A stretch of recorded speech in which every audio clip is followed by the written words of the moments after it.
Charlene isn't here yet.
Okay, we'll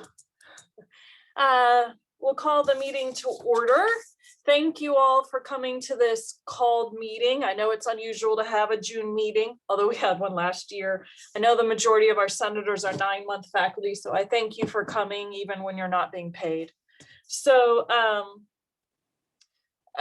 our main topic today will be the possibility of passing a COVID-19 statement, but we have a few other just very quick items of business to take care of. The first is approval of minutes from our April 15th meeting. Does anyone have any comments, questions, edits from those meeting minutes?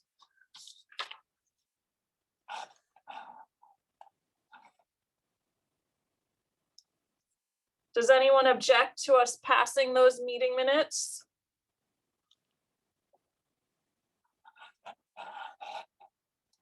Okay, well then we'll consider the meeting minutes approved and we'll move on. I know the chancellor couldn't be here today. I also believe that provost is unable to be here today. So I'll see, does Matt Matthews have an administrative report? I brought the provost with me. Okay.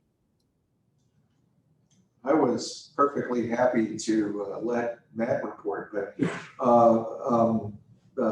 thank you, President Simmons. I'll have three very brief announcements. I know you have an agenda with at least one discussion item that's likely to be a pretty robust discussion, so I'll be brief. I want to alert the members of the Faculty Senate to watch for announcements on personnel changes in academic affairs, and those announcements will be coming out in the next week. Some of them will concern the ongoing reorganization of academic affairs, and then there are some other personnel issues that will be coming out in announcements. So please just continue to watch your emails for those if you would. The second thing I wanted to let you know is that the Board of Trustees meeting for June is coming up Thursday and Friday of the upcoming week. I know that your Faculty Senate President will be there, as will at least one other member of the faculty. There are two items that relate specifically to UTC that are not on the consent agenda. One of those relates to the approval of a new academic program, a Bachelor of Applied Science program in CHEPS. And the other has to do with some work that the Faculty Senate took up in the last year, and that is the board will be considering the approval of changes to the faculty handbook, and those include both the changes that were initiated by the Senate Handbook Committee, as well as changes that needed to be made to make sure that our handbook content was consistent with the Board of Trustees policies for the system. And then the third thing that I wanted to let you know is because it has come up regularly since the schedule was built out for the fall, our distribution of courses by course modalities has not changed since the last report.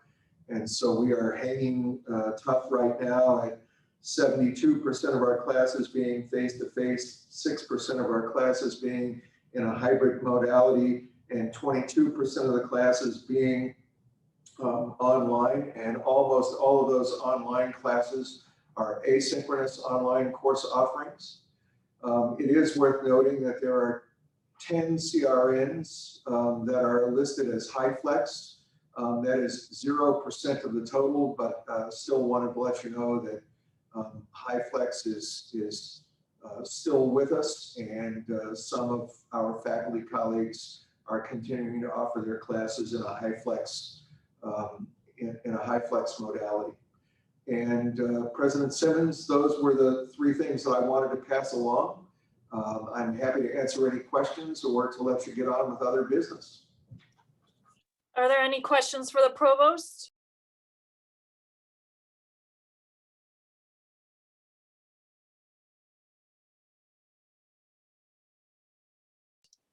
All right, thank you very much, Provost Hale. We have no committee reports, so we'll go right on to our new business, which is the potential for a COVID-19 absence statement. So I will say this all came up after our April meeting, or else we would have talked about it in April. But after the April meeting, there were some faculty and others who started asking questions about whether we would do an absence statement. So we did a survey of faculty to find out if that was something faculty wanted for this fall. And in the survey that we did about a month ago, about 61% of faculty supported some type of absence statement for the fall, but they wanted changes to it. So I made a first attempt at updating an absence statement based on the feedback that was provided in the survey. I ran that past a number of different individuals on campus to get some feedback. We made a few more edits, and then Tammy and I kind of finalized it. That is the draft that was posted online. It is not officially coming from a committee, so we did not call together the entire executive committee. So it is not a motion. It is not officially coming from a committee. It's simply being presented as a possible option. So there is no formal motion. Instead, I wanted to open the floor to discussion and to any other senators to make a motion in whatever way you want regarding the possibility of having a COVID-19 absence statement. So I open the floor.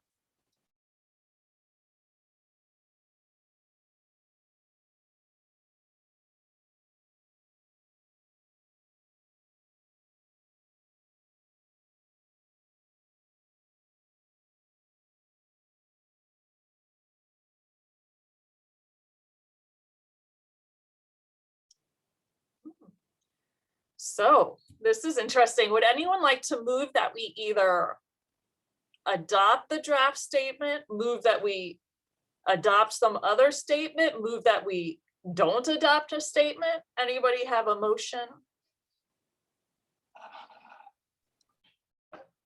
I don't have a motion, obviously, as a non-senator, but I'll just say from the student perspective and the student affairs perspective, certainly have concerns for students and reporting for students. While we hope that our students are vaccinated and they're going to come back and be healthy, we've had a number of folks who, even with the previous policy, did not provide the appropriate level of support or leniency to students. And while it may not be anybody on this call, there are a number of faculty that this did concern. So as the area that they come to share those concerns and to get support, I continue to be concerned about that. We have a broader issue with student absences, similar to the issue that our 9-month faculty have, with some faculty not providing any level of grace or leniency when a student has a death in the family or is ill with any sort of illness. So I'll just voice that out there for the Senate to consider.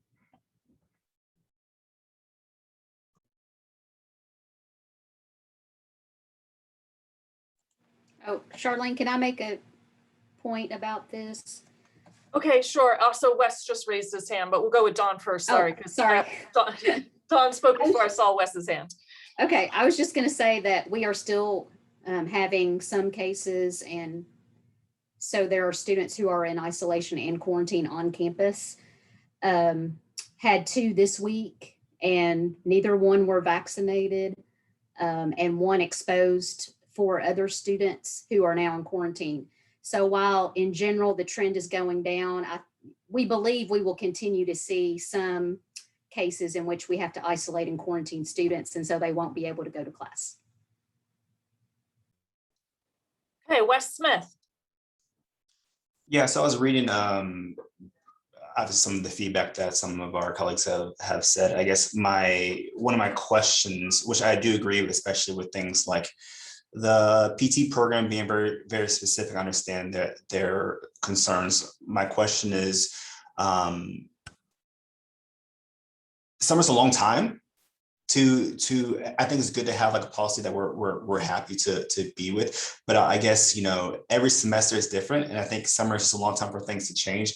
And to me, I think it might be best for the and I'm not a teaching faculty member, so I'm going to come off and say, like, I don't know when the best time to like really implement this type of policy going into the fall semester. But if we can call a late June meeting, could we call it early August meeting to see, you know, to go hit the ground running? I don't know if that's possible, but it seems to me that, you know, until just reading some of the feedback, people don't know what's going to happen. Some people want to go back to how things were, which I think that's kind of, that doesn't benefit anybody. I think we do need to have some type of language in there, but I think it's better to figure out what the language is the closer that we get to the fall semester. All right, Susan Thull's next. Hi, Charlene. I wanted to thank Wes because I was going to bring up a similar point in that I think we've all learned that having an absence statement has been beneficial for us. But I worry that given that we're seeing variants, and Dawn, you may have more information, but I just wonder if by adopting a statement at this time, it may come back to kind of decrease our credibility. So I wonder if maybe if we need to have some kind of an absence statement, we look at it from the perspective that any absence needs to be coordinated with faculty. But I'm worried that if we do a COVID specific statement right now, that we may not be giving the most current and accurate information for the fall semester. Thank you. Julia Kaminsky's next. Thanks. I have a question and a comment, and I'm hoping Dawn might be able to help with the question. My question is whether the university has any more recent estimates of what proportion of students will be fully vaccinated in the fall. And that relates to my comment, which is I appreciate Brett's concerns and I share them, but I also think that there's a very limited scope to the COVID absence policy. This policy was designed to respond to a very particular set of issues, and I would not be averse to having a larger conversation about absence policies.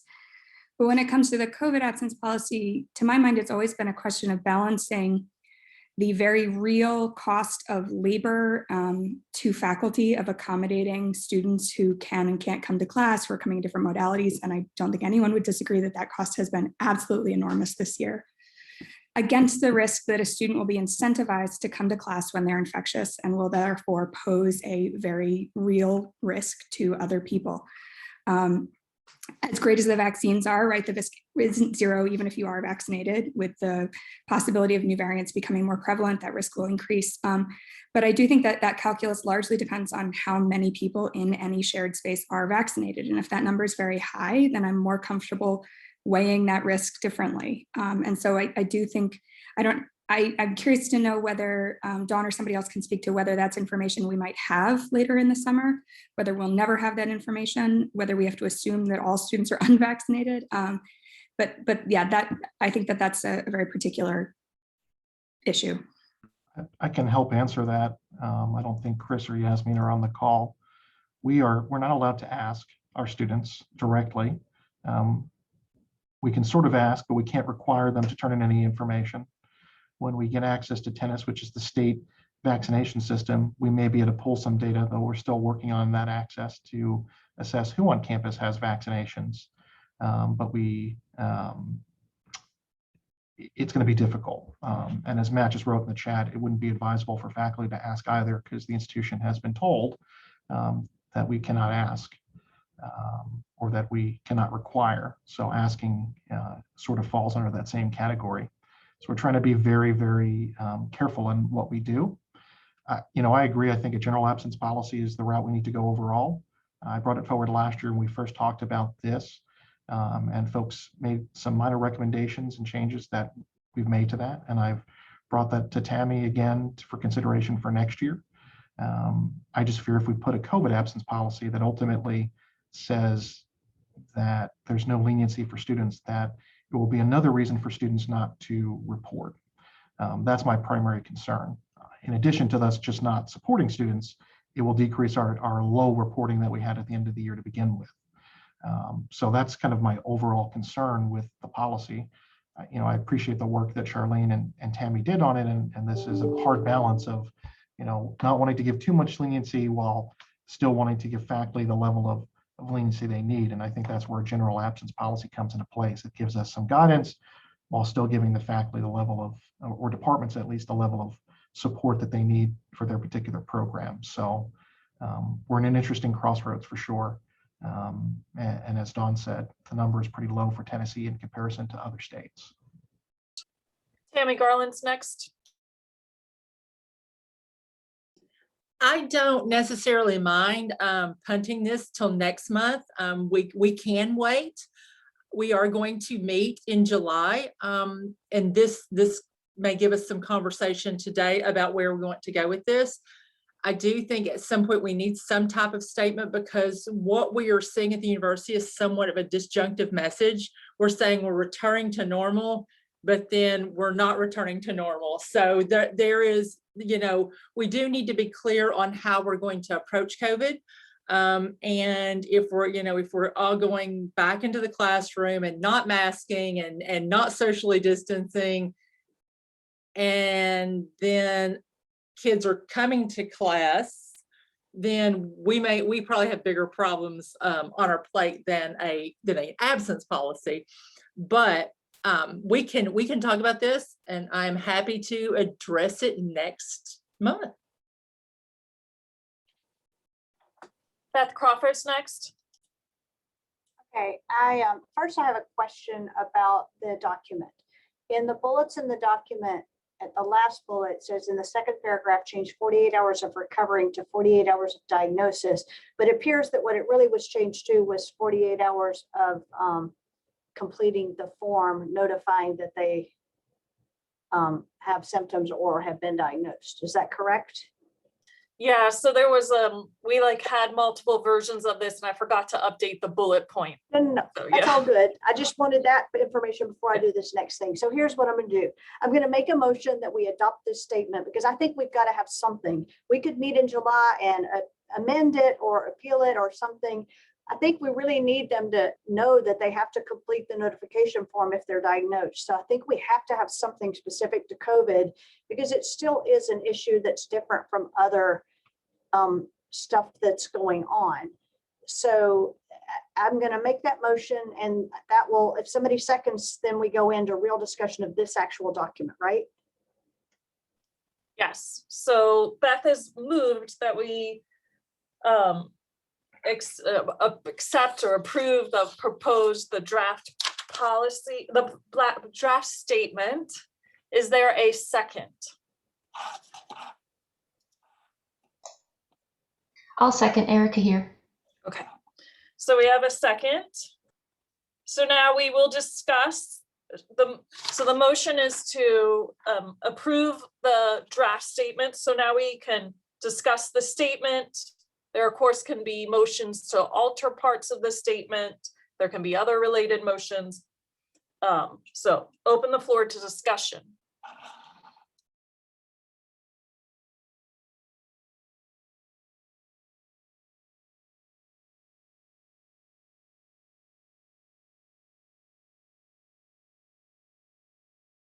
Chris Stewart. Yeah, I have mixed feelings about all of this, as I guess probably a lot of you do. And so I'm just going to toss some of my thoughts out there. One, there's a part of me that is really irritated about having to give students extra leniency when there's a vaccine that is freely available and students just simply aren't getting it. Shouldn't we be encouraging them to get the darn vaccine and not giving them leniency on, like, you get a 2-week pass, you're out of class because you failed to get the vaccine? It just seems like a reasonable way to try to encourage them to get it, that you don't get a pass. Obviously, I think there should be a statement about them having to report and all that if they have it. The other thing that I would say also is that although we may not have numbers about, since apparently we're not even allowed to ask them if they've been vaccinated, we may not have information about who is or is not vaccinated in our classrooms. I would just remind everybody that, if you're reading the New York Times or whatever, the data is really, really strong for how good these vaccines are and how protected you are if you are vaccinated. That is, in terms of deaths, they're practically zero. In terms of people still getting COVID after vaccination, you're talking about something like, I can't remember what it is, but like 1 in 11,000, something like that. You're much more likely to die in your car accident than you are to get COVID after being vaccinated. So it's important, I think, to keep the risk in perspective, because things were a whole lot riskier when everybody was unvaccinated a year ago than they are now. And I think that's just important to remember. But so, yeah, I'm for a statement of some time. It looks like it's going to be a mess this fall. I'm irritated with the state of Tennessee and the university for simply, why is this vaccine any different, than the measles, mumps, rubella? Nobody knows. Who do you know that died of rubella lately? Nobody. COVID today. So it's frustrating as hell, but it really, there's something about it that kind of burns me, that I'm going to have to give a student a pass, or maybe work up some kind of, am I going to have to accommodate a student and have some kind of cameras in the classroom so that they can be there and be present, and go through all of that extra hassle because I've got a student who refused to get vaccinated and now has COVID. That would be a frustrating situation as a faculty member. So that's neither here nor there in some ways, but I'm done. Julia Kaminsky. I agree with all of that. I'm personally really peeved at the idea of having to make accommodations for students who aren't making good choices. That said, I do that all the time. My concern about safety is that while the risk for vaccinated people is indeed very low, there will still be, it sounds like, a substantial portion of unvaccinated people. And even though they've made bad choices, I don't particularly want them to get seriously ill. The long-term effects of mild infection are not particularly well known. And there is data suggesting that people who are immune suppressed, even if they are fully vaccinated, are still quite vulnerable to infection. So, Chris, I completely agree. The risk is substantially lower than it has been in the past. I'm very happy to be vaccinated and I'm feeling much safer. But I do think that for the safety of our students, and particularly our students who, through no decision of their own, are still vulnerable, that is something we have to take into consideration. Beth Crawford's next. I just want to bring back to attention, Chris, I agree with everything you said, but I think that this does account for some of it. If you look at the bullets again above the draft itself in the document that was sent out with the agenda, bullet 2 talks about the fact that they removed the sentence that said students won't be penalized. They put the agreement of what is the penalty and what is the makeup work back to the faculty member, similar like we would treat any other absence. So I think the importance of there being the word COVID-19 statement is the fact that we need to make sure they know they have to fill out the notification form just for everybody's protection. But I also think that the changed language puts I don't want to use the word power, but it really is the only word. It puts the responsibility of what that makeup work looks like back with the faculty member, and not saying, hey, you may not have to make up at all, because that was my concern with the false statement. Is there were students who were making it like, well, this says I won't be penalized, so I just don't have to do anything. So I feel like, and that's why I was willing to go ahead and make a motion for this statement. I feel like this one puts the strength of responsibility back in the faculty member's hand. Thanks, good point. Matt Matthews. Thank you, Charlene. I obviously not going to get to vote on this, but I can't help myself. I'm uncomfortable with the word, the faculty member gets to choose the penalty for the student. I'm fine with saying the responsibility or the honest or whatever you want to say, but the saying that we're putting a document out like this one that says now the faculty gets to choose the penalty for the student makes me profoundly uncomfortable. That's all. So I'll just clarify, it doesn't actually say that. It took away, there used to be in the spring and fall versions a statement that said there could be absolutely no penalty. We just took away that sentence. And now it just says faculty will work with students to identify ways to complete course requirements. With all due respect, the document on the Faculty Senate website, I think, says whether a student is penalized will now be at the discretion of the instructor. That was just in the like preface where we are explaining the changes we made, but the actual statement we're considering changes the absence, like the third person or the first person. The actual statement itself does not say either way, one way or the other. The bullet points is not part of the statement. That was just kind of like, here are the changes that we made to the old policy when we were updating it. So just to clarify, the statement we're considering is not the background. Like if you pull up what's on the Senate's webpage, the first part is background on the revised draft and the bullet points, and that's just explaining the changes we made. And then there's the actual statements, the COVID absence third person, the COVID absence first person. The two statements are identical, it's just first and third person. All right, Erica Schaefer's next. Thanks, Charlene. Well, to Christopher's point, personally for me, and I know there's others in my situation, I teach music lessons one-on-one. And I definitely don't want my students coming in to take a lesson with me if they have symptoms of COVID, to feel pressured by any absence policy to come in. You know, I have to sit with them one-on-one in a room for an hour, very small room, and we're blowing at each other actually and play the trumpet. So, you know, there's various situations across different instructional formats across campus, and even just for other students. As much as I want students to get vaccinated, I'm vaccinated. I don't know that we can or should use an absentee policy and sort of weigh life or death situations to try to convince them to do that. Thanks. Caroline Padalino, sorry. Okay. Hey, Charlene.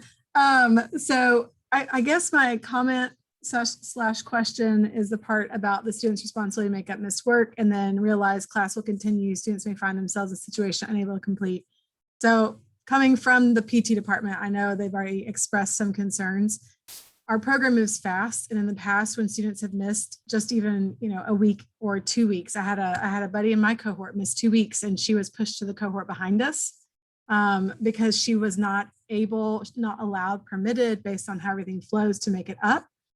So I guess my concern is more in the fact that, yes, the student can appeal, but then I don't know that I even really have a question versus if we have students who end up being that delayed and we have to push them to cohort behind, how many times we're going to end up in the appeals process and then being forced to try to make up even more time for a student versus it being a little more cut and dry?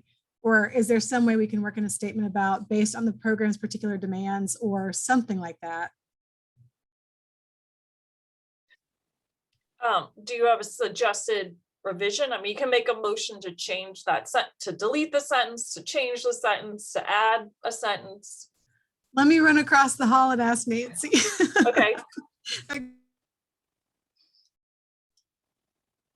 Other comments, changes, thoughts, etc. Tammy Garland. You know, I think one of the things about this policy is that it's not intended to be punitive towards students.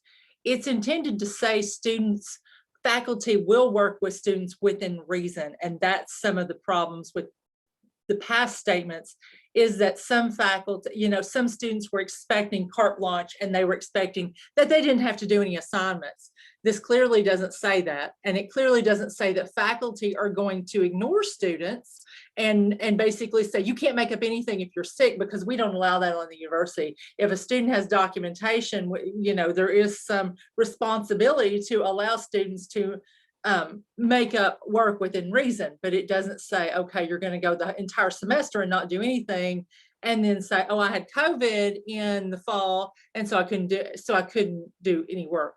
Sometimes that may happen, and I would hope that faculty would work with individuals, and I think the vast majority of faculty would work with individuals if they were in the hospital and they had long-term effects of COVID. Because regardless of whether there's a vaccine, we don't want any of our students to be sick.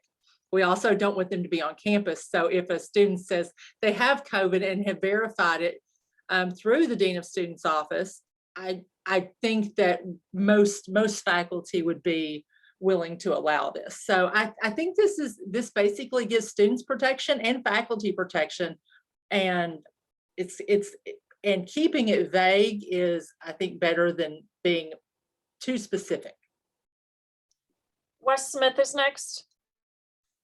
My question, I really like what Dr. Crawford said earlier. I think it does well to, the statement is with some minor corrections is really good. My question would be, due to hearing PT and also reading the email, reading their notice, or I guess their commentary, and I assume OT we can put OT in the same boat. We could probably put a couple other programs. Can this just be some guidelines that we pass along to the departments to make a decision based on their programs? That we're putting the onus instead of, while I feel like it's outlined very nicely and is very general, but to put the onus back onto the departments is like, hey, your needs for your students, for your program, along with accreditation issues that might arise. Can this be put back onto them to make the final decision with just guidelines or guidance from us saying like, hey, these are things we think you should have, but if we need more, go for it. Similar to, I guess we had, we talked about nursing. I don't know if it was like last fall, but we had nursing wanted to do something particular. So can we just kind of kick this down to the department level and be like, hey, this is what we think you should do, but we're not going to say one way or another.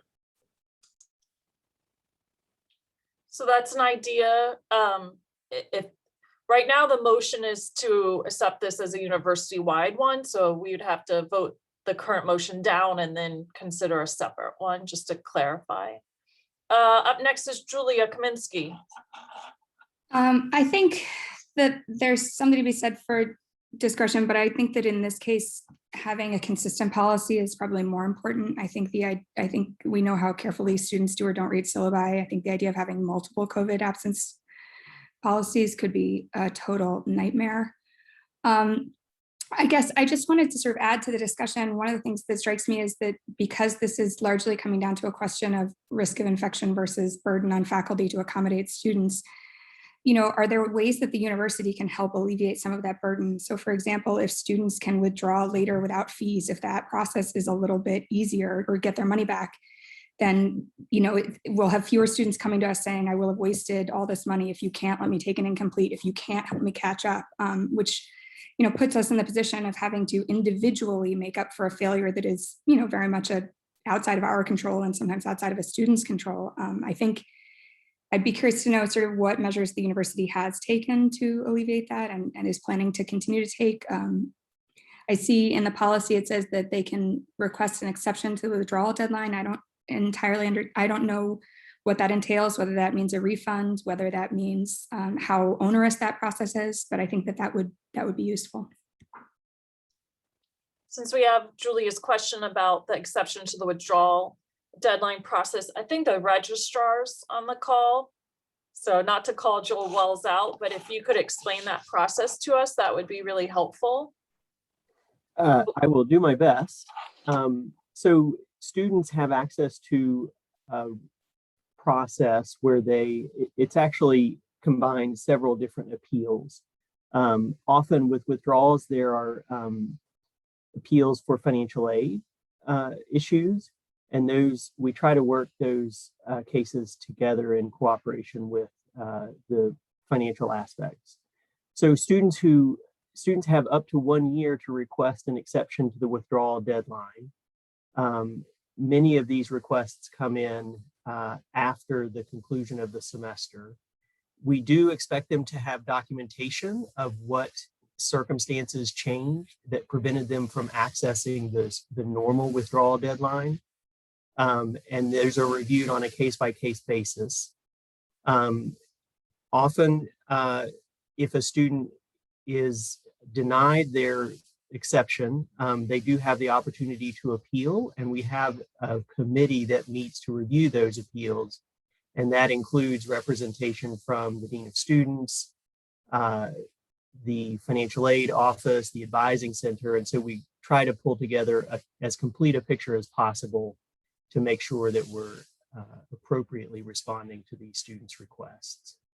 I will say there have been some Hail Marys that have come to us that have alleged COVID and without documentation, we have to comply with requirements for audits. And so it's important that students provide information that supports their request and simply don't attempt to get out of grades they would prefer to lose. Thank you. Up next is Marissa Colston. My question, I guess, would be to Brett. Looking at this statement compared to what we've had in previous semesters, can we effectively say that we are handling COVID cases fairly and equally from semester to semester? Does this raise any concerns from your end? I think it will be drastically different. I agree, honestly, with faculty concerned that students take advantage. And certainly we had a number of cases where students did not report things or reported out of line, reported falsely, and those students were held accountable for that. We're still going through that with a couple of students from the end of the year, for example. So, you know, I kind of have mixed feelings. My concern is if we put something out that leaves the discretion completely up to the faculty member, many of the faculty members will do the right thing, but there will be a small number that do not. And that small number is going to cause great heartache for a sizable number of our students. This extends to other absence issues too, and that's where you know, I think a general absence policy would be effective, including for COVID, because it still gives some guidance to faculty on what is and isn't acceptable. It would require students to turn in documentation, while also leaving it up to the department or to the faculty member to say, this really isn't acceptable. So if it were PT, for example, and the student needed to be gone for 2 weeks, that may be determined to be unacceptable for the student to move forward in that program because they can't meet course learning objectives. But that could be determined by the department still. So that's why even when we talked about this last year, I was really pushing for that, because we have, and even during COVID, we had other issues outside of COVID similar to this, whether it's a student has mono or a concussion, or, you know, wide variety of things. So that's where my concern comes from. I worry about reporting. So I do think we need some type of statement because we want students to still report. But I do worry about the broad scope of what faculty may do with the way the current policy is written. Again, written in such a way, again, to kind of rein in those students who are taking advantage, while at the same time, some faculty may interpret it as, I'm not going to do anything. I think Chris said it before, and I agree.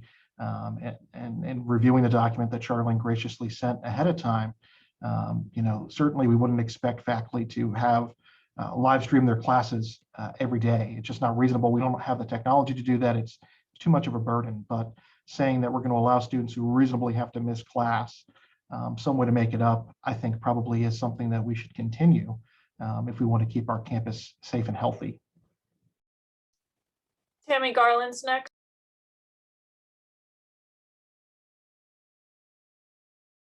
My hand, I forgot to put my hand down. Okay, Carolyn is next.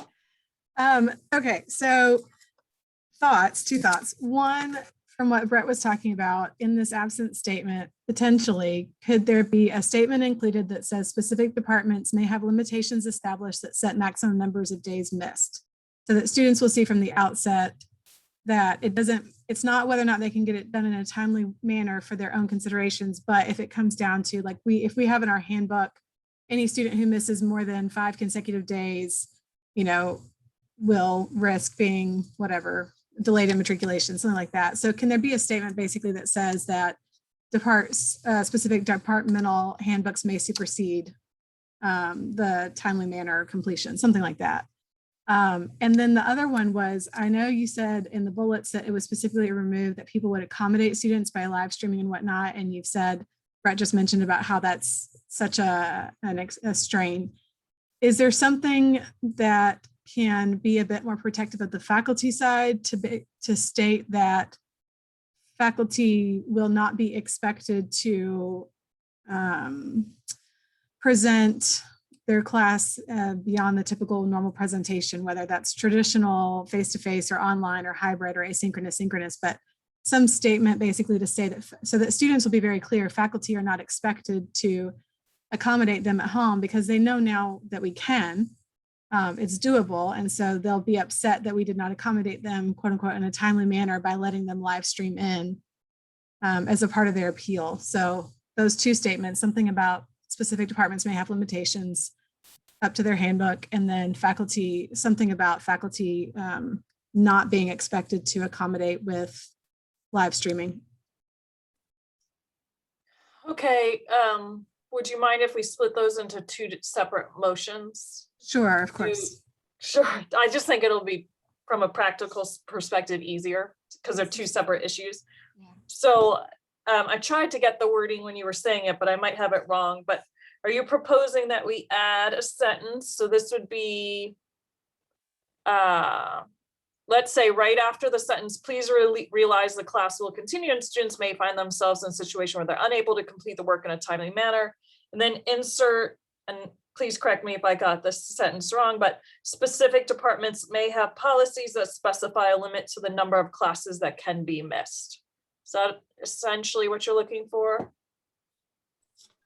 Yes, I think it, just to make sure that there's room that departments can follow their own departmental guidelines versus being superseded to accommodate a student from the COVID absence statement. So if that sounds like that got to that point, I'm not the best when it comes to that, so.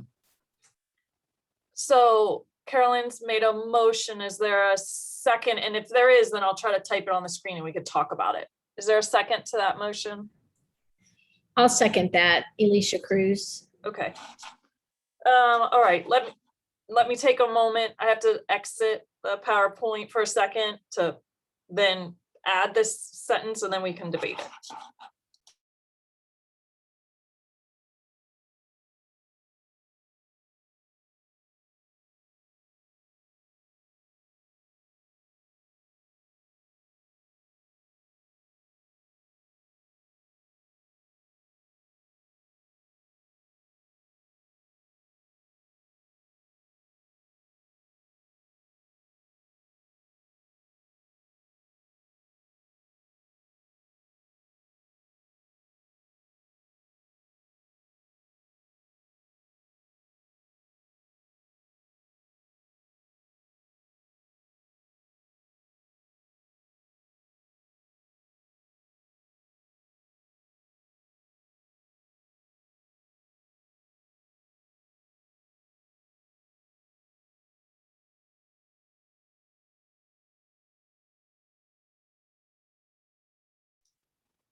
Okay, so that's our motion. Add a sentence. Specific departments may have policies that specify a limit to the number of classes that can be missed.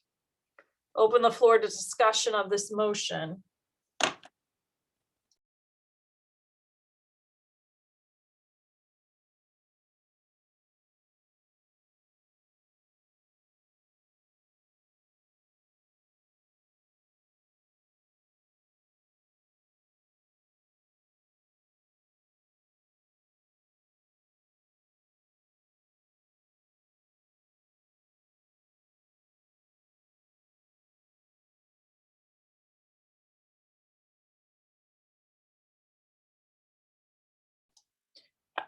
Marissa. Maybe replace specific with some or certain, so we just don't have specific and specify. In the same Okay, sentence. sorry, I keep clicking, it goes backwards. So some, everybody okay with some? Certain or some, something like Yeah. that. Okay. All right, Don. So in these cases of these departments, shouldn't there be a caveat on this statement that say in those cases, those departments' policies take precedent?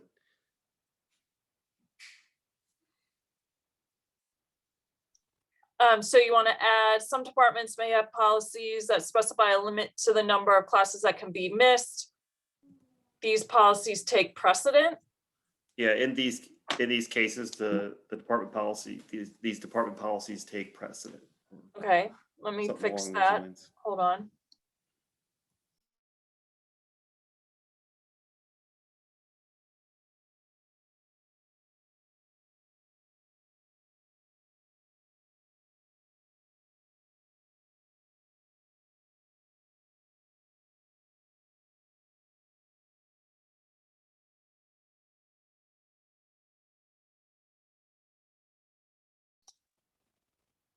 Beth Crawford.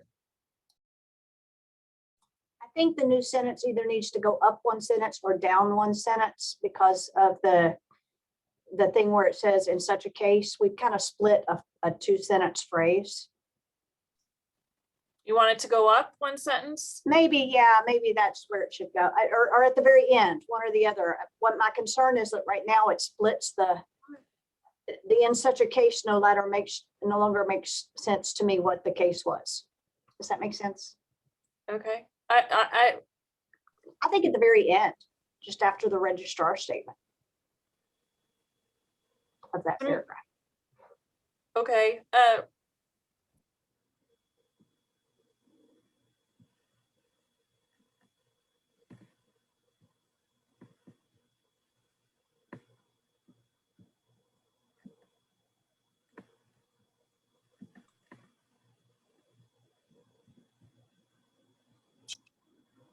Julia. A question to clarify, how limiting is the word policies in this case? Does it mean like in a handbook, or could, a department just decide, well, our policy is, that you can only miss 2 days? I mean, does this have to be I'm just curious whether this is, it sounds like this is language that's intended to deal with some very particular departments that have, because of accreditation and other concerns, very specific needs, versus departments where they have a culture of just, requiring students to come to class and penalizing them if they don't. And I do think those are two really different situations.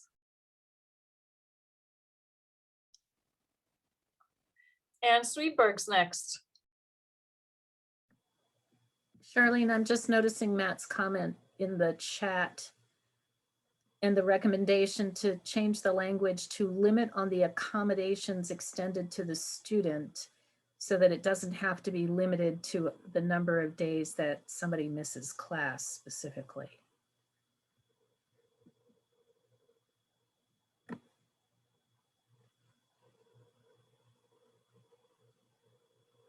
Okay, sorry, I can't always see all the chat. Matt Matthews, where are you suggesting we change that? Can I ask Matt Matthews to speak up? I see where he mentions it, but where exactly? Matt Matthews' idea? Some departments may have policies that specify a limit, and then I have to go back and see what I wrote. Right, a limit on the accommodations extended to a student. Okay, instead of saying number of classes. Yeah, I don't know that it will always be classes. I mean, what if a student has a lab? You go, well, that doesn't really address this. It's a lab or assignments or whatever. I just don't know. If it's an internship, what is that? I don't know.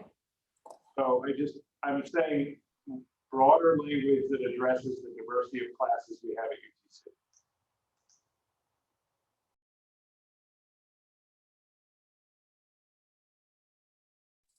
Before you change it, I was going to ask, is that not a part of where we did the 2 separate motions, but the faculty would not necessarily be expected to accommodate the students with the means or modes? So that's almost kind of combining the 2 different motions into the one thing we're currently talking about, which is specifically, I don't disagree that there are other things that are happening in different like labs and whatnot, but to keep this one on days or classes, and then the other statement would be, additionally, there may be limits to the number and types of accommodations that can be made. Because missed classes for us are very different from accommodations. We can make a ton of accommodations, but they've still missed the class time.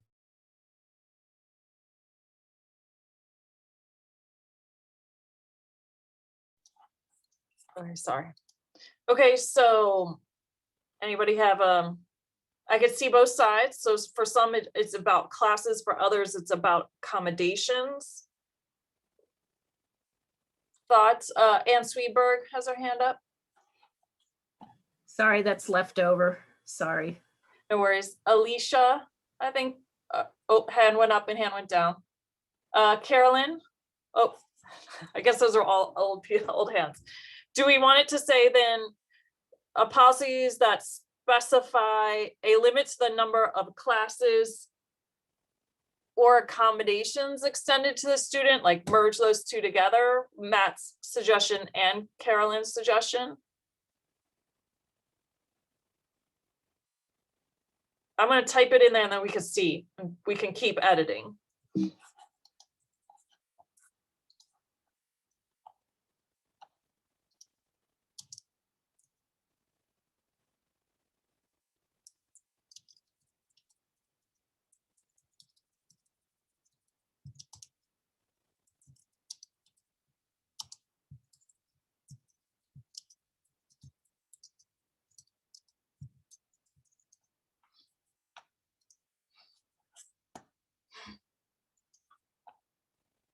Okay, Caroline. The only trick now is that to clarify which accommodations can and cannot be extended within the department policy would be, I feel like, a little more gray area than the number of classes or days. So putting that within that, having that in statement to qualify it might not go well.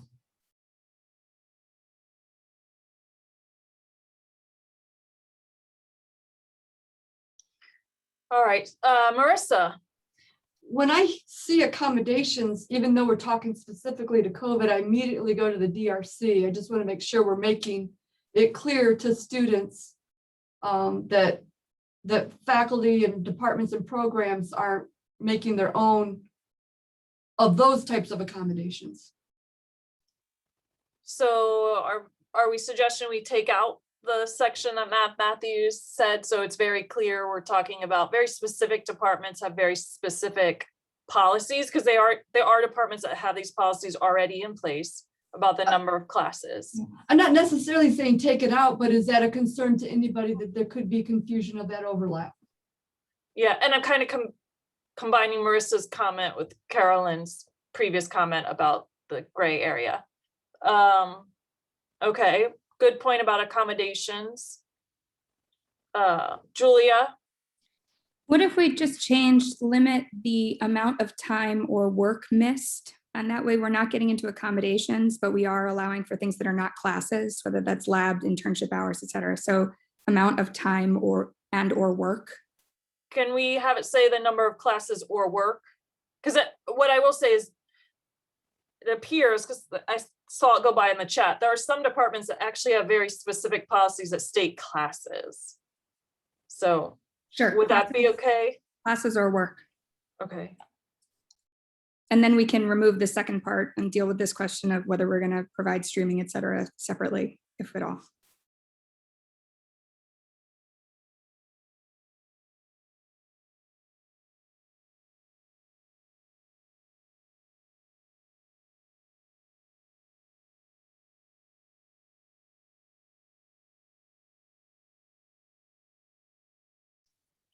Okay, thoughts on that? I see Beth Crawford has her hand up. Okay, Beth's hand went away. Anyone's thoughts on how it's worded now? Some departments may have policies that specify a limit to the number of classes or work that can be missed. In these cases, the department policy takes precedent. Do we maybe want to, instead of missed, say that can be made up so that it's clear that you can't just miss it? Caroline's hand just rose her hand, so I'll go with Caroline first to answer the question, because this really is hitting her department the hardest. So Caroline? Yeah, I don't, to say or made or can be made up would again leave it way open to the student being able to say, well, I was fully capable of taking all of the quizzes and tests and making up all of this stuff if they had given me the opportunity to, versus more of a very clearly, we have a limit on the days you miss. It doesn't matter what all you missed. It's too much. We're done. So that would, again, if that needed to be a separate statement to cover something else, I'm not against it, but for us specifically, we need a very specific statement that gives us some ability to go directly to our handbook as compared to not. I don't know. And I know in previous semesters, nursing had brought up an issue about sometimes things just simply can't be made up. Like a clinical is set, there are days you can go, that is it. There's no makeup opportunity, just kind of the way it is. Julia had her hand up next. I'm still just a little bit concerned about the definition of policies and whether any sort of ad hoc policy is going to now be able to take precedent. At that point, this just feels like a waste, but are these, I know like our departmental bylaws have to be approved by the college. Student handbooks, as far as I know, aren't subject to any approval. Is that, or do people just think this isn't an issue, in which case I will totally drop it?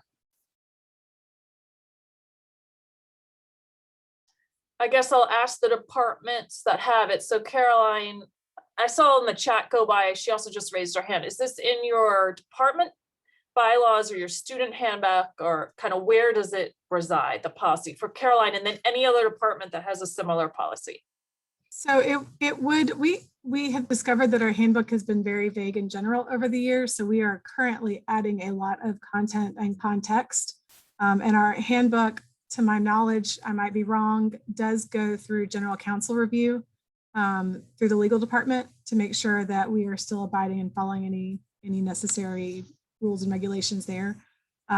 So my personal suggestion would just be for it to say some departments may have policies within their student handbooks that specify a limit, blah, blah, blah. So then if your particular department doesn't have a student handbook, then the policy would have to be, or I don't know, if there's another way to kind of qualify that at the beginning, that it does have to reside somewhere, like you're talking about, Julia, it can't just be a random policy they decide to shout out tomorrow because they get frustrated. So if not every program has a student handbook that's separate from the bylaws, then I would not be familiar with the language that would need to be added and where from that perspective. Okay, I see Alicia has her hand up, and is that it about the wording of this? Okay, then let's fix the wording on this and Alicia can go. What if we change it to say, have department bylaw or student handbook policies? I mean, I think Brett put in the chat that we shouldn't use policies because that has a very specific meaning. So this is an ongoing debate a lot of people have. We can change that word to say statement, but as much as we've been told the Board of Trustees are the only people to make policy, there are a lot of people on this campus that make policy. So I don't get so wound up on that word, but if people are going to get wound up on that word, we can say statements or some other word, but at the end of the day, let's be all honest, they're policies. And there is proof that people other than the Board of Trustees makes policy at this university. Yeah, the Board of Trustees is not the only group that can make policies. It's generally something that's passed by a larger group. I just suggested student handbook or department or program handbook, because that's where those rules generally reside that are approved for a given department. Policies just has a connotation like they're going to go look for it somewhere else that they may not be able to find. So technically policies we have to post to the website and promulgate to students, which we don't necessarily do for department bylaws. Our department bylaws are actually out there eventually, publicly somewhere. It's a debate where they are right now, but they are supposedly publicly posted. Okay, so the red text, other changes, suggestions, does the change we've made address everything so far?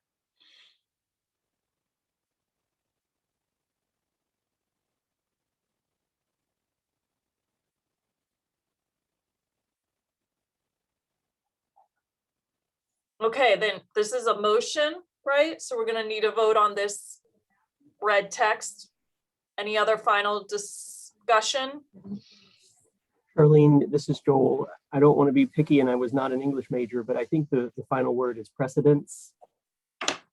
Yes, thank you. I'm not the best speller live. So please do catch my mistakes. Is that right now?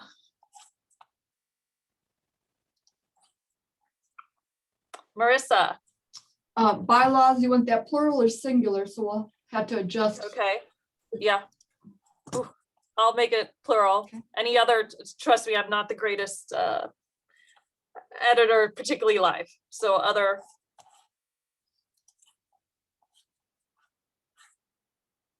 Beth Crawford. Sorry, just to take back to Brett's concern about the word policies. What about requirements? Would that work? Would that solve it? Would that make everybody happy since it says bylaws or student handbooks? If we use the word requirements and then because Brett's right and Yusuf will definitely tell you nobody sets policy that doesn't go through the policy process. Even though I know what you're saying, everybody says policy, but just because we're using it wrong doesn't make it okay. Would requirements I guess Caroline, would requirements solve your problem? Yes. Oh, I didn't mute myself. Yes, I gave a thumbs up though.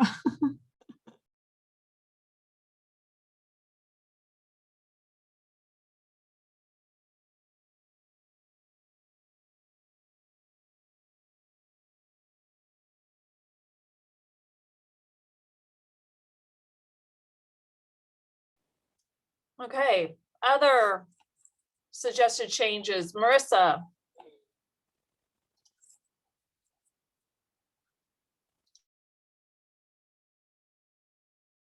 It says, limit to the number of classes or work. Would you have a number before work? Does that really work well grammatically?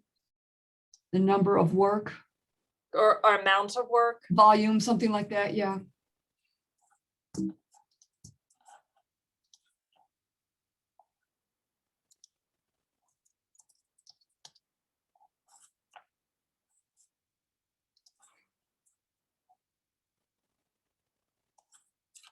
Okay, any other suggestions, comments, discussion before we vote?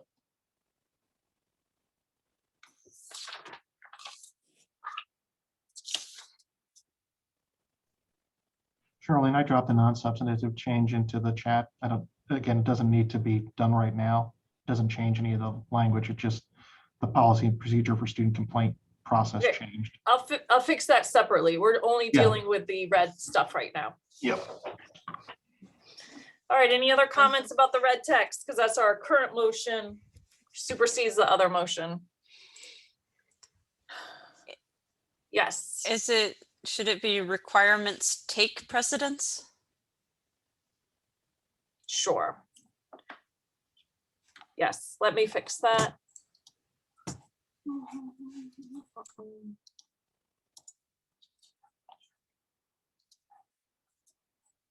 Okay.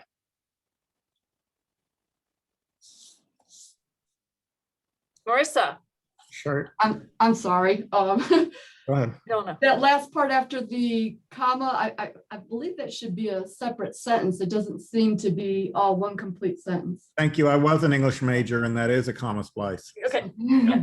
So English person, fix it, Chris. Because I'm not reading this as I type it. All so you got to do is put a period where there's a comma after missed. Okay, thank you. And then maybe a capital I would be helpful.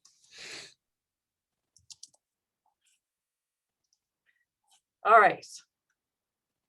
Well, Chris, now you're starting with preposition. You can start with them, you just can't finish with them. Okay, any other?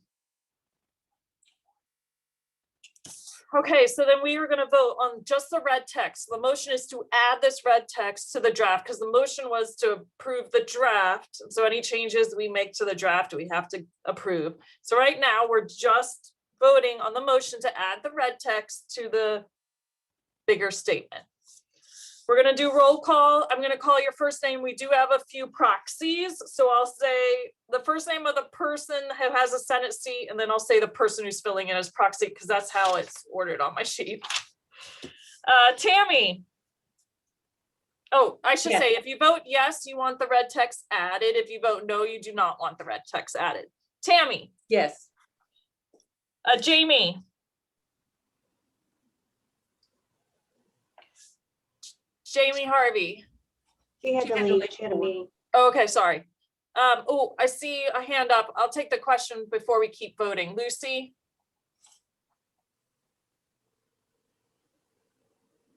Oh, Lucy? sorry, that was a mistake. Okay, never mind. Alex Zellen's being proxied by Shira Basham. Yes. Anne? Yes. Barry? Bernadette Dupre is being proxied by Brooke Epperson. Yes.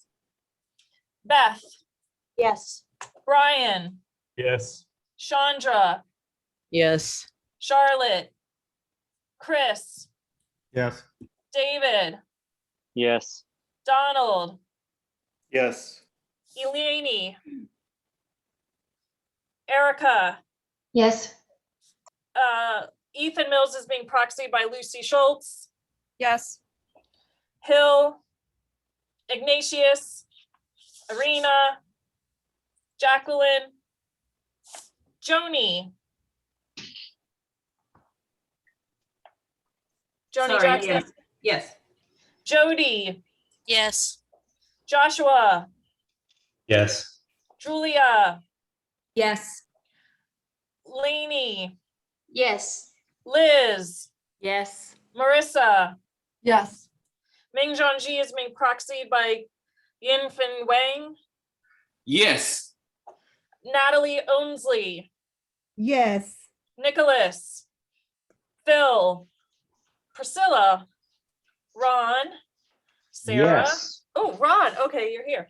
Ron, Sarah, Spencer, Susan, Yes. Stephanie, Yes. Wes, Yes. Zibin. Okay, that passes. So the red text will become part of it. Then my chat went away. Hold on. Brett Fuchs has pointed out that we have to change what we call the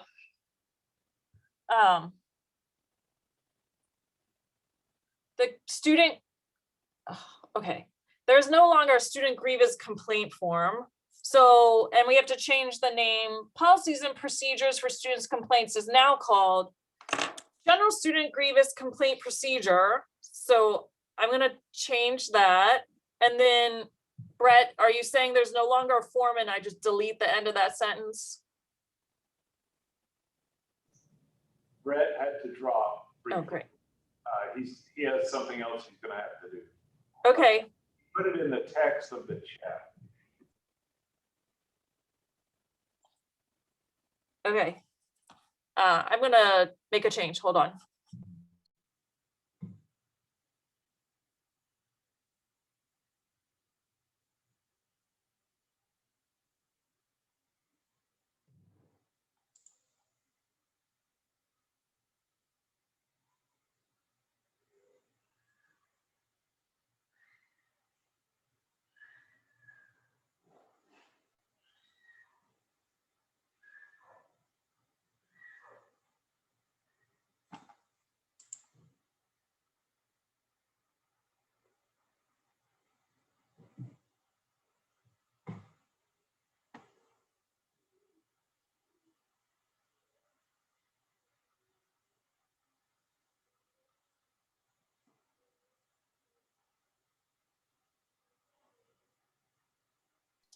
So I just changed it because Dean of Students changes the names of things a lot. So it is now called UTC's General Student Grievance Complaint Procedure. And they don't have a specific form. So I took out the reference to the form, but we'll make sure the link takes them to where it is that they follow the procedure for the complaint. Just a quick change to that. Oh, there you are. Sorry, Okay. I'm bouncing off of orientation as well. The form is the same. The problem was this was a policy that was never passed, so we passed the policy. So the form is the same. It's just the name was changed at the recommendation of General Counsel. This is a SAC COC requirement, so that's why it was changed. So, too many extras. The form is the exact same, like it's just Okay, so we'll leave changed. the form in there and I just changed the name. Does that look right now? It does. Okay. All right, so that we dealt with the first issue Carolyn brought up, and there was a second issue, which was to return to. Can you remind us what your second issue was, Carolyn? It went along with what we were talking about for the number of accommodations extended. I typed myself some notes, hold on.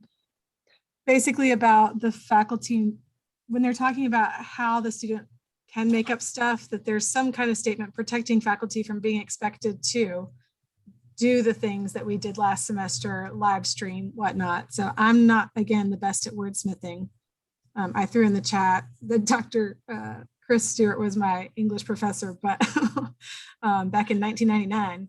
But I'm not sure the best way to say that, but just something that they'll be expected to return to their, whatever is the defined, what is it, type of instruction. So if they're face-to-face, they're only required to do face-to-face, that kind of thing. I don't know.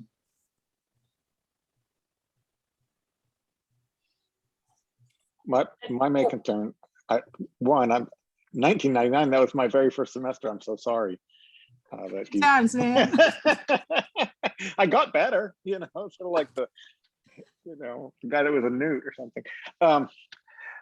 So my concern mostly is that students not be expecting the faculty member to have to adjust modalities. So yes, I think is what Don is saying. For me, it's a modality accommodation issue. I would prefer not to have to monkey with cameras and make sure that my class is available online as well as in person if I'm teaching a face-to-face class. Beth Crawford.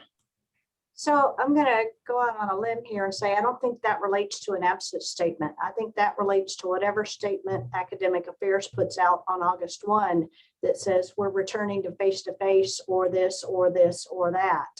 I don't think it fits in an absence statement to say, you can't require faculty to have live stream classes.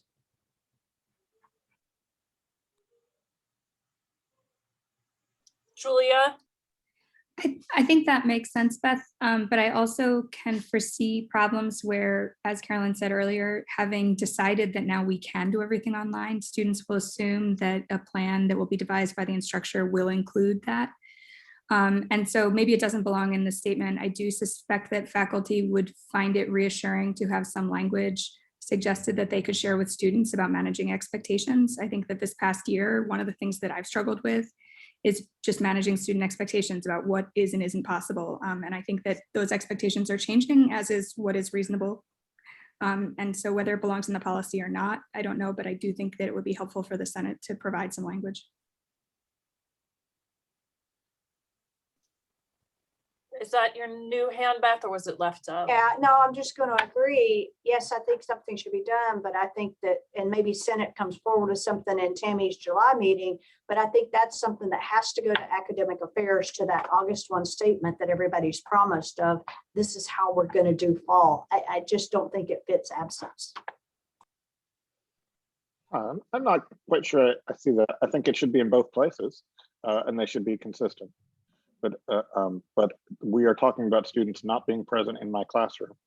That seems to me to be relevant to an absence statement and what they can expect if they are, for example, in quarantine and therefore not able to come to my class, and what kind of accommodation they might be. So I don't see how that doesn't relate to an absence. They won't be there. They'll be absent. This is relevant. Caroline? If we went up in the second paragraph to the second sentence, faculty will work with students to identify ways to complete course requirements. If we monkeyed with that language a little bit to say faculty will, I don't know, but something basically not, because that dictates that I will work with my students to identify ways that they can be successful to do this. And there might be options or opportunity, not opportunities or options, but circumstances where that's just not an option. So faculty will work within the bounds of their course. I don't know. Again, I'm not the best for this. I just see the problem. So if anybody wants to suggest a change, please speak up. One suggestion would be to just say at the end of that sentence, to complete course requirements within, oh, I forgot I had it. I've forgotten it now. Don, maybe Don has a solution. Kind of where she was saying about faculty working with students. Maybe I typed in the chat, maybe the addition is, but are not required to change nor offer additional modalities.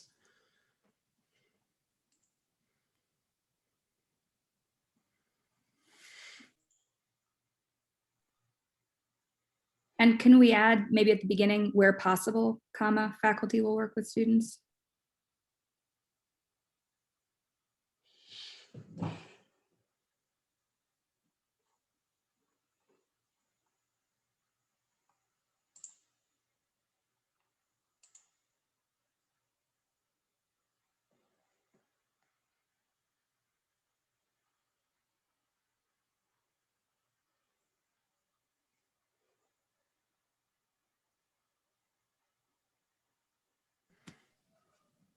You dropped an H there in the beginning, Charlene.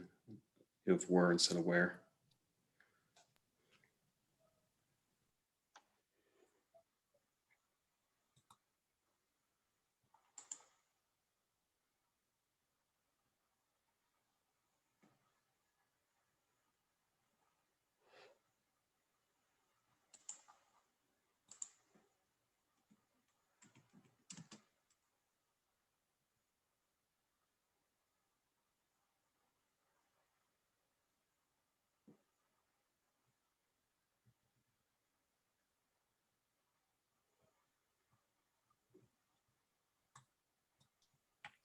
Sorry, I use my older computer to run Senate meetings because it captions both directions and it's always a little testy.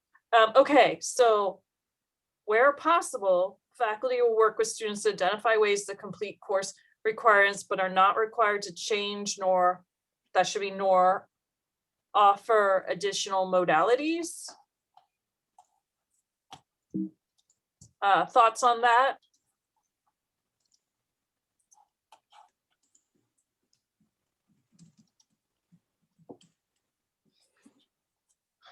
Dawn, is your hand still up? No, I forgot to take it down. Sorry. Charlene, you just still need to change the word to where. Yes, thank you.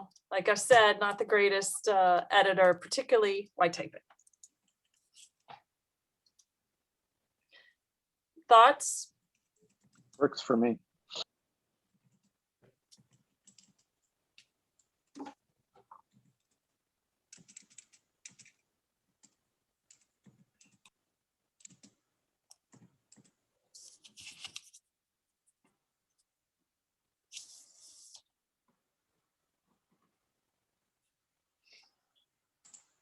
Okay, so I'm going to say that this is a motion coming from a combination of Julia and Don, because Julia recommended the first part, Don recommended the second. Do we have a second on this motion?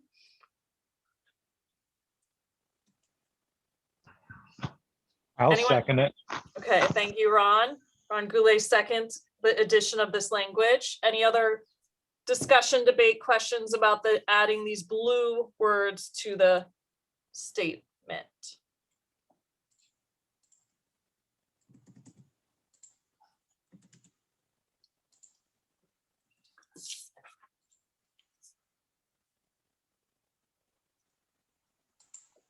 Okay, well then we have a motion to add the blue words to the statement. Any final comments? Okay, so we're gonna vote. If you say yes, you want the blue words added. If you say no, you do not. Any questions? Okay, Tammy. Yes. Jamie. Shira. Yes. Anne. Yes. Barry. Brooke. Yes. Beth. Yes. Brian. Yes.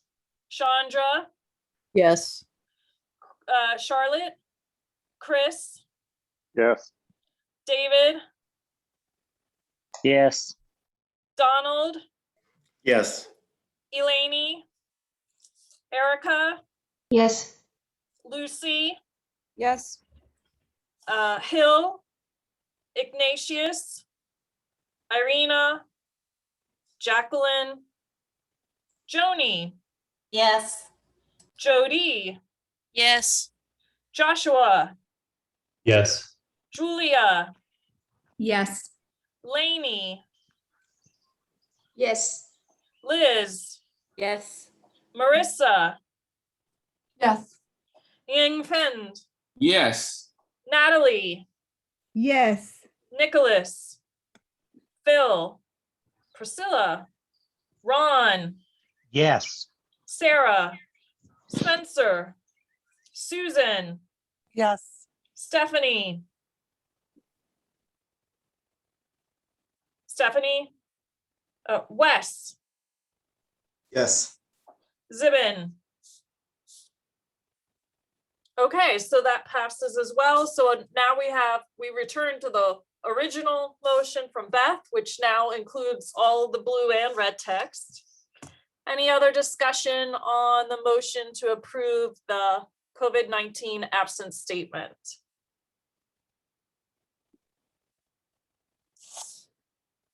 Any other questions, suggestions for changes, etc.?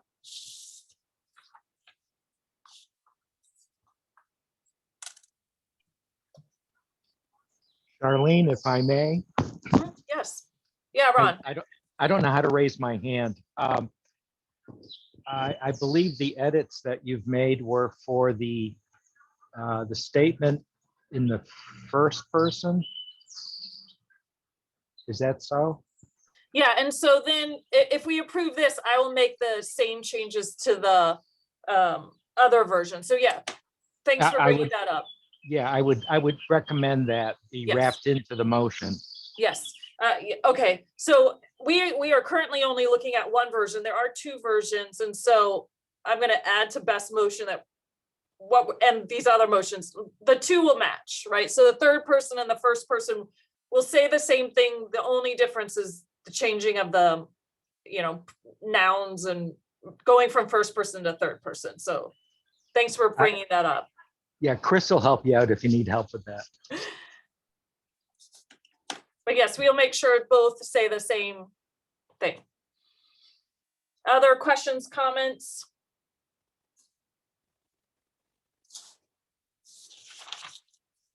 Okay, then let's do the main vote.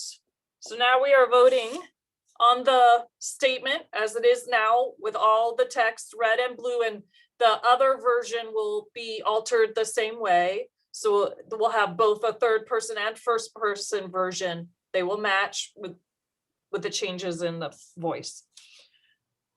If you vote yes, you're voting to adopt this university-wide to be added to our syllabi. If you vote no, you do not want it passed. Any questions? Okay, let's start the voting. Tammy. Yes. Jamie. Shira. Yes. Anne. Yes. Barry. Brooke. Yes. Beth. Beth Crawford. Okay, she's gone. Brian. Yes. Chandra. Yes. Charlotte. Christopher. Yes. David. Yes. Donald. Yes. Eleni. Erica. Yes. Ethan. Lucy. Yes. Hill. Ignatius. Irina. Jacqueline. Joni. Yes. Jody. Yes. Joshua. Yes. Julia. Yes. Lainey. Yes. Liz. Yes. Marissa. Yes. Ying Fen. Yes. Natalie. Yes. Nicholas. Phil. Priscilla. Ron. Yes. Sarah. Spencer. Susan. Yes. Stephanie. Yes. Wes. Wes Smith. Yes. Zibin. Okay, so the revised absence policy passes. We only have two other items of business, and they're really just FYI, so I could get them into the archive. One is a year-end report, and I will be sending this to the full faculty at the end of the month as kind of my parting email. But if you remember at the beginning of the semester, I shared a document that kind of set some of the priorities for the Senate. This is kind of the counterpoint document, kind of reflect on what we did accomplish and then what's still ongoing or still left to be tackled. And so it's just kind of using the same goals and then listing our accomplishes and what's left. And it's one of the documents that I'm kind of setting up to hand off to Tammy so we can have a nice transition. Were there any questions or comments about the report? I did post it online, so I'll open the floor if anyone wanted to talk about the topic.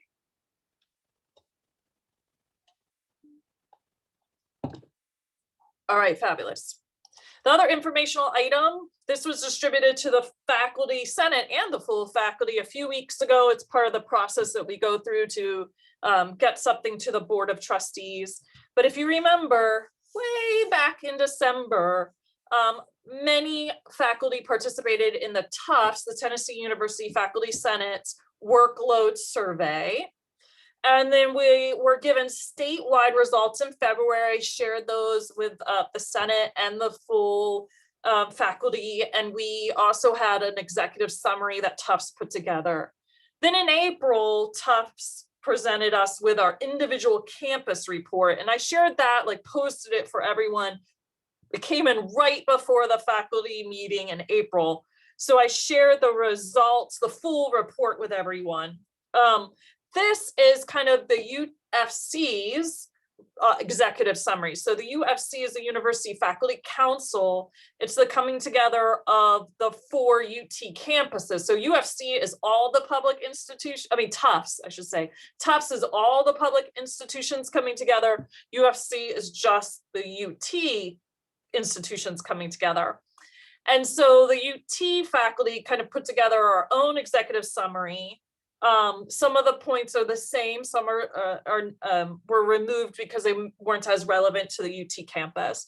But this was a short executive summary to try to summarize really 3 main points from the survey data to send to the board. So I just wanted to get that in the record and share with all of you. And I had previously sent it around what is like the UT version of the executive summary.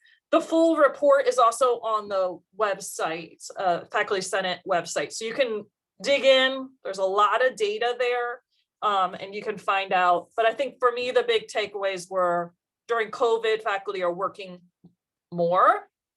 They're doing more on the teaching front and less on the research front, and there will be long-term implications of that. And then in general, pandemic or not pandemic, 9-month faculty do a lot of uncompensated work in the summer. And those were the 3 kind of messages we wanted to get through to the Board of Trustees. So I just wanted to share that and make sure it's in the record for future. Any questions or comments about that?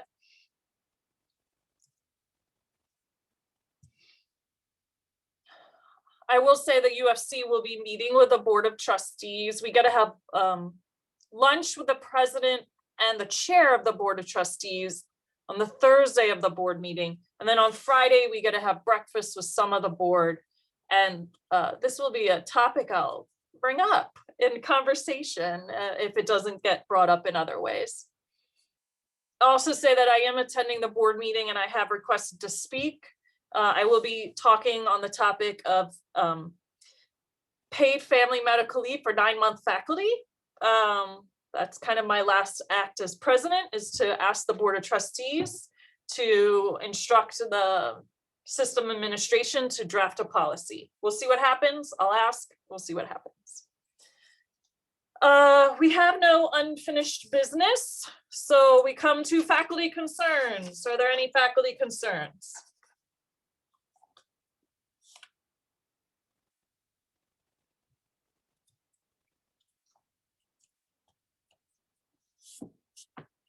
Wow, a meeting with no concerns. Oh, sorry, that's an old slide. Are there any announcements?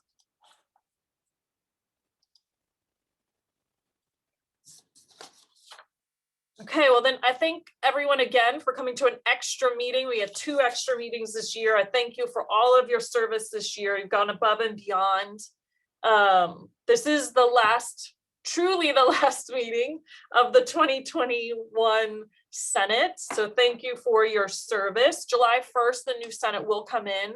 And so if you are rolling off of the Senate, we thank you for your years of service. If you're coming in, welcome. Tammy will be taking over on July 1st. Any other last minute comments, questions, announcements?